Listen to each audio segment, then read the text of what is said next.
بسم اللہ الرحمن الرحیم۔ السلام علیکم دوستو، اس 1 منٹ کی ویڈیو کو آپ پوری طرح دیکھ لیں۔ ویڈیو کے آخر میں آپ سے سوال کیا جائے گا جس کا جواب آپ کو کمنٹ میں دینا ہوگا۔ ایک بیٹا اپنے بوڑھے والد کو یتیم خانے میں چھوڑ کر واپس لوٹ رہا تھا کہ اس کی بیوی نے اسے یہ یقینی بنانے کے لیے فون کیا کہ آپ کے والد صاحب کو تہوار وغیرہ کی چھٹی بھی ادھر ہی رہ کر گزارنا چاہیے، گھر نہ چلے آیا کرے۔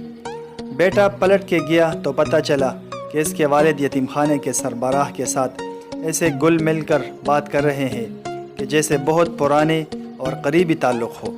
تبھی اس کے والد اپنے کمرے کا بندوبست دیکھنے کے لیے وہاں سے چلے گئے۔ اپنا تجسس ٹھنڈا کرنے کے لیے بیٹے نے یتیم خانے کے سربراہ سے پوچھ لیا، آپ میرے والد کو کب سے جانتے ہو؟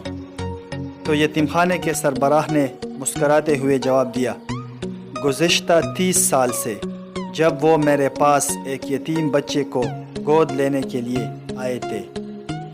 جی دوستو، میرے خیال سے آپ کو ویڈیو سمجھ آ گئی ہوگی۔ کمنٹ میں بتائیے کہ اس کا بیٹا کون تھا اور کہاں سے لایا گیا تھا۔ ویڈیو پسند آنے کی صورت میں چینل کو سبسکرائب کریں اور بیل آئیکن ضرور دبائیے۔